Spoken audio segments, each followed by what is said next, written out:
Good afternoon.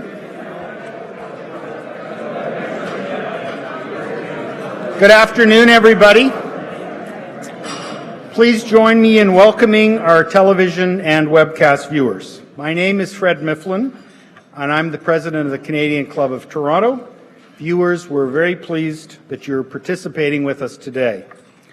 For 120 years, the Canadian Club has been proud to provide a forum for leaders in every aspect of society to share their ideas with us and to challenge our thinking. We are committed to providing a welcoming venue for discussion and debate on issues that impact our daily lives. Through our programs and activities, we offer access to dynamic political, business, and public figures from across our country and around the world, like today's guest speaker, the Honourable Maxime Bernier. Before I formally introduce Monsieur Bernier, here's a snapshot of some of our upcoming events. On Thursday, September 22nd, we bring you the third installment of our Canada 150 series. A panel of distinguished current and former CEOs will talk to us about how sustainability can drive Canada's innovation. And on Friday, September 30th, our Canada 150 series will be led by RBC's Dave Mackay in conversation with some of Canada's most respected digital entrepreneurs. To order your tickets or to learn more about the club, please visit our website at canadianclub.org. You can also join the conversation via Twitter and Instagram by following us at CDNCLUBTO or by using that hashtag. I want to thank Ernst Cliff Strategy Group for sponsoring a group of youth and young leaders from U of T's School of Public Policy and Governments to participate in today's program. Thank you for your support.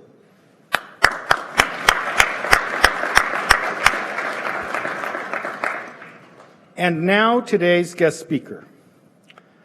The Honourable Maxime Bernier brings with him an education in commerce, years of financial and banking experience, and a decade in federal politics on a wide range of issues, including industry. Naturally, then, he has a lot to say on how Canada's economy can be made stronger. Monsieur Bernier was re-elected for an impressive fourth term last fall in the Quebec riding of Beauce. During his time in Parliament, he's held a number of cabinet posts, including Minister of Industry, Minister of Foreign Affairs, and Minister of State for Small Business and Tourism. He's now the official opposition critic for innovation, science, and economic development. His business background includes roles at National Bank of Canada, Standard Life of Canada, the Quebec Securities Commission, and the Montreal Economic Institute. An accomplished marathoner, Monsieur Bernier has now entered the race of his life. He's one of 5 registered candidates for the leadership of the Conservative Party of Canada. The leader will be selected in May 2017. Between now and then, though, this Quebec MP is literally racing across the country to outline his policies. We're pleased that he's with us today to detail ways that Canada can be further positioned as a top choice for investors and entrepreneurs. Maxime Bernier, bienvenue. The Canadian Club of Toronto's podium is yours. Thank you very much. Thank you. Yeah, I got a raise with you. Thank you.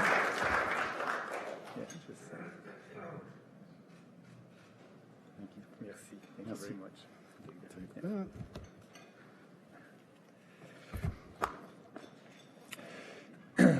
Bonjour, ça me fait grandement plaisir d'être avec vous aujourd'hui. Et puis, c'est un privilège d'être devant vous, les gens d'affaires qui créent la richesse. So I'm very, very pleased to be with you today. And I want to thank Fred for this nice introduction.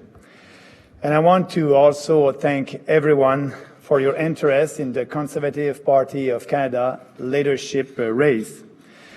It has been described by some media as a big young fest. I hope everyone today is well caffeinated. So, As professionals, I'm sure that you are, like me, troubled by all the current talk about the advanced economies, like our economy, being stuck in so-called secular stagnation. Many people believe we are in a situation where economic growth is being to be chronically slow, around 1%, instead of 4% we were used to until not so long ago. And according to the private sector economists, economic growth in Canada this year will be only 1.3%. That means no new jobs for Canadians and no salary increase for Canadians. Our productivity growth is extremely slow, and over the past 15 years, multi-factor productivity growth in Canada has stood about above 2% only 1 year in 2000. In those 10 years, it was below 1% and often negative. For me, there is no way we can improve our standard of living with productivity growth below 2%. Not when the number of seniors is fast increasing while the proportion of working Canadians is shrinking. Those who are working have to become more productive if we want to sustain our prosperity. And for us, we have another major problem, is that our economies seem to be trapped in a pervasive monetary situation. We've had interest rates at close to 0% for several years now, but this had no effect on growth, but however, it creates more and more distortions in the economy. Artificially low interest rates are encouraging people to borrow. We learned last week that the level of debt carried by Canadian households has reached a record level of at 168% of disposable income. And we know that if interest rates were to increase now, hundreds of thousands would suddenly have trouble paying their mortgage. Artificially low interest rates are also hurting savers that are causing trouble for banks and insurance companies, which are forced to invest in riskier assets. They are creating bubbles in various sectors, which is exactly the reason why there was a crash in 2007.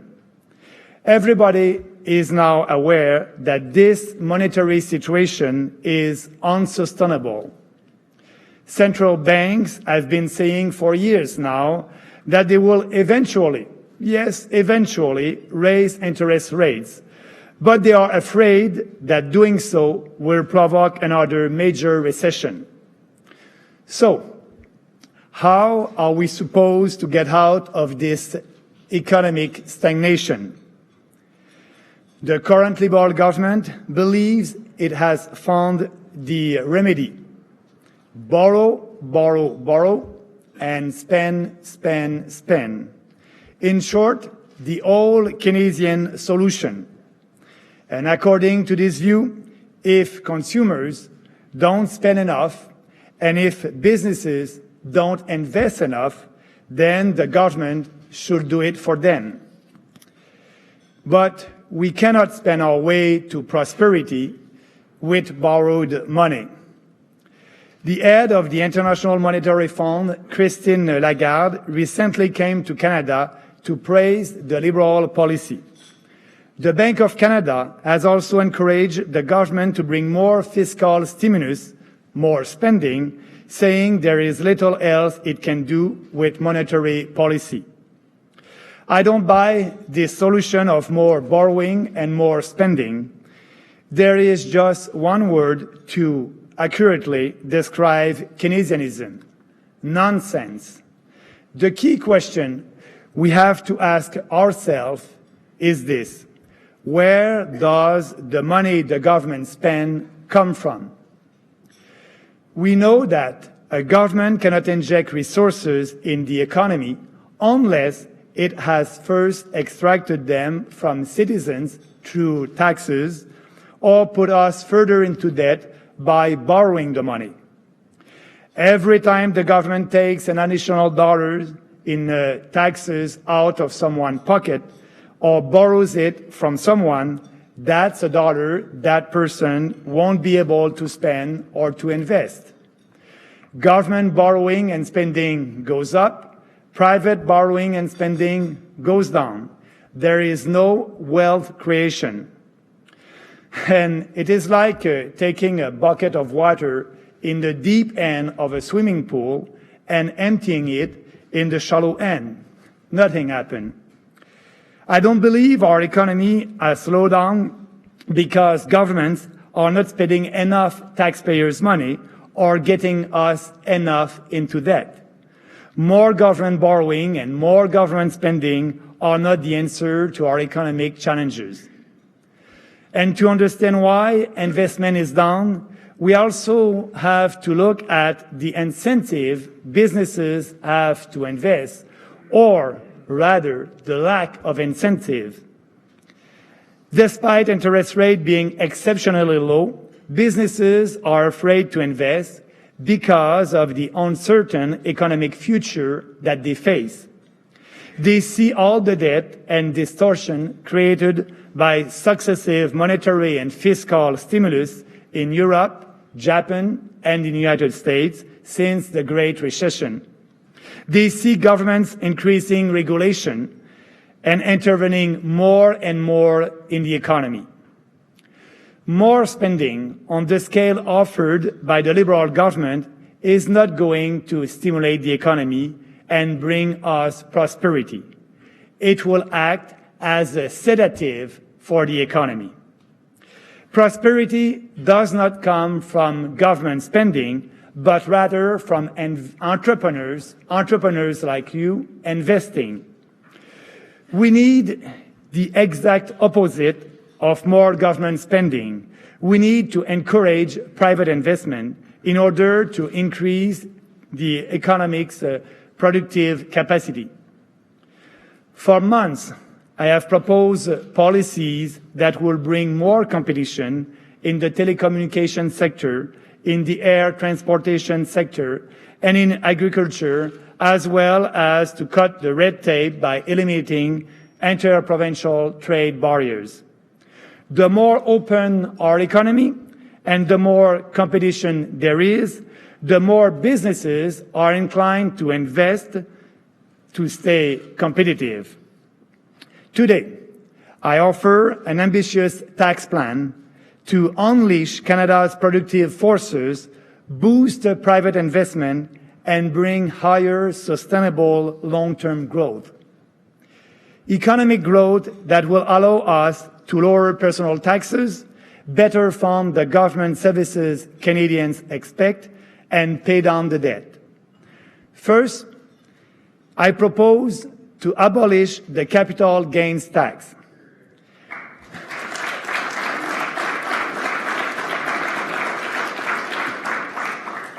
The capital gains tax is a tax on investment. Everybody understands the logic.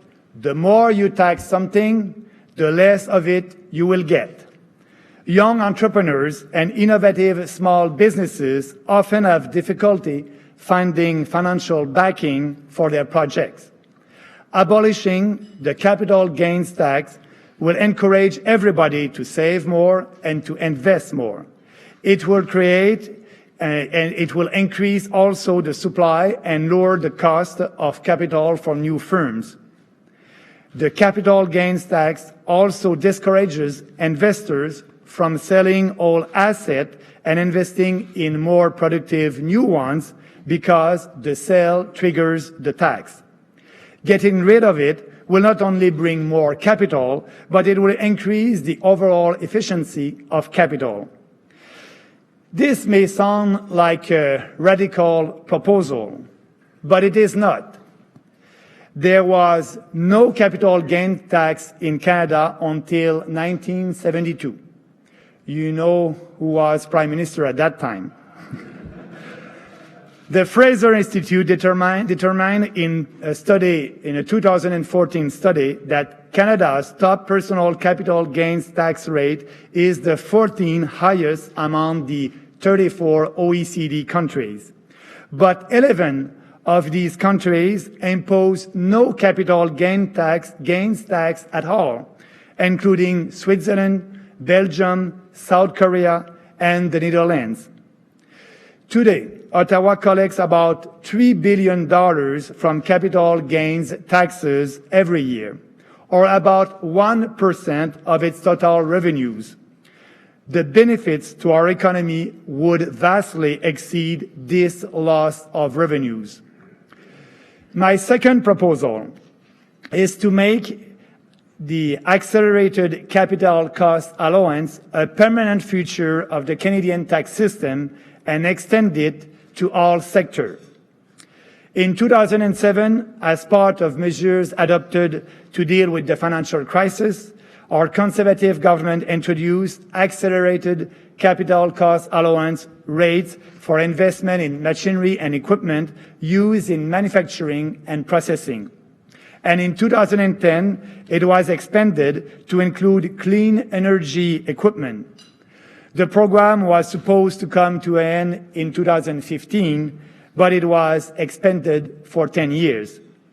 We know that capital expenditures are a key driver for our productivity.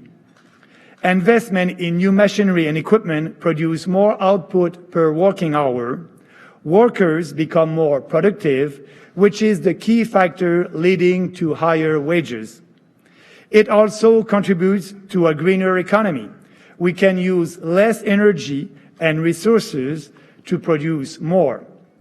Investing in productive capacity is the best way to help both our environment and our economy. Accelerated capital cost allowance has the effects of boosting investment by allowing for a faster write-off and cost recovery.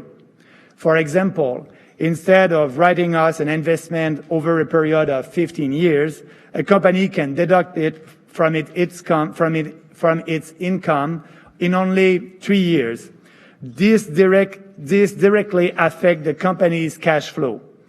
The government, for sure, loses corporate tax revenues in the short term, but the increase in productivity and profitability brings more revenue in the long term.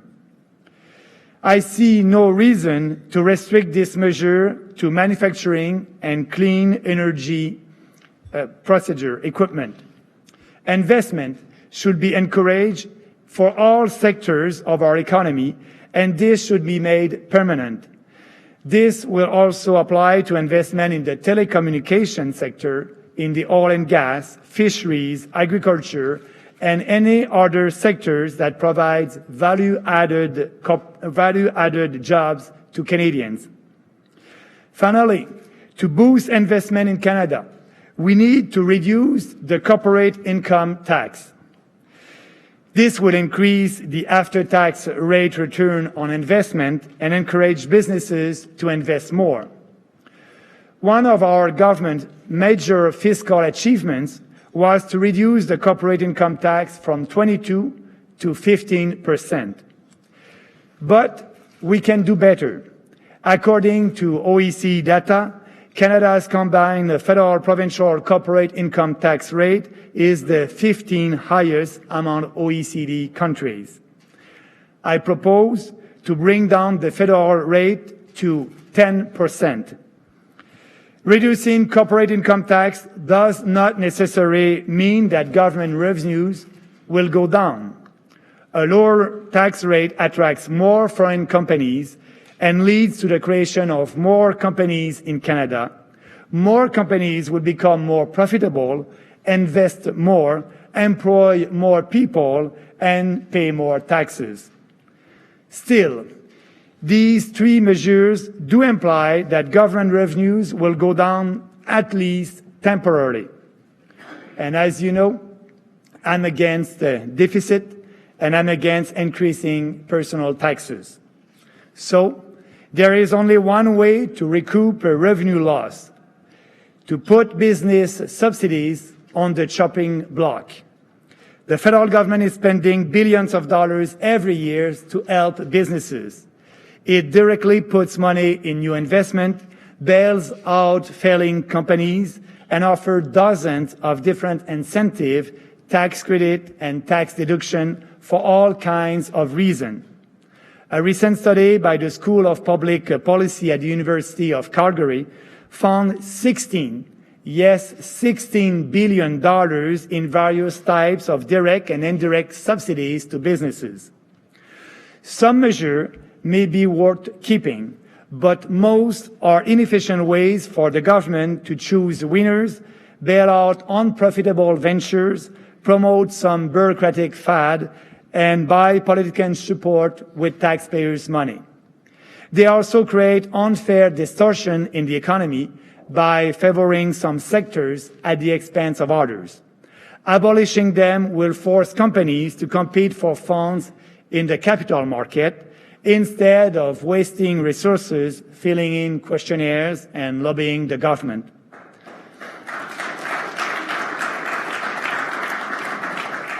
I think axing inefficient subsidies programs is not just good for the economy. It is also crucial to demonstrate to Canadians that pro-growth measures such as tax cut are not the same as pro-business measures. The ultimate aim of pro-growth measures is to benefit Canadian consumers and workers, not businesses. By putting an end to crony capitalism and corporate welfare, I believe it will actually be easier to convince Canadians to our pro-growth policies. It is time to stop taking billions of dollars out of the private sector only to redistribute in an inefficient way through subsidies. A rational economic policy, and also a fair one, will instead lower taxes for all businesses.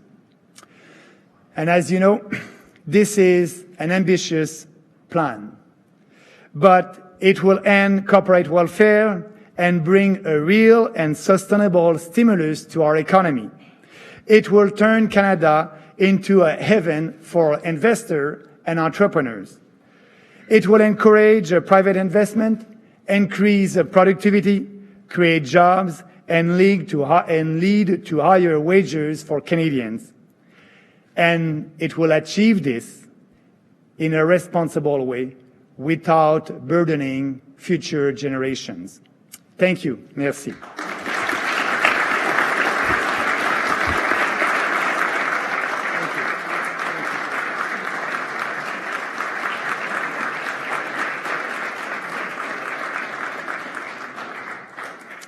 Merci beaucoup. I want to thank you for delivering such a strong message on the many opportunities available to strengthen Canada's fiscal health. Your business experience and federal ministerial roles have provided a unique perspective to our audience today. We agree that our country holds tremendous potential for growth in a number of key areas. Your plan to drive Canada's prosperity is indeed bold and ambitious.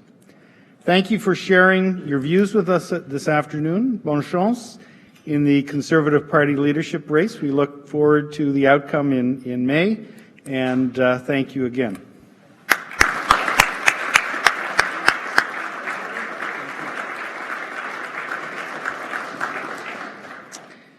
This concludes our program today. We're grateful to MediaEvents.ca, Canada's online event space, and VVC for live streaming today's event. To learn more about the club, please visit us at canadianclub.org. Thanks very much for joining us. Have a great afternoon.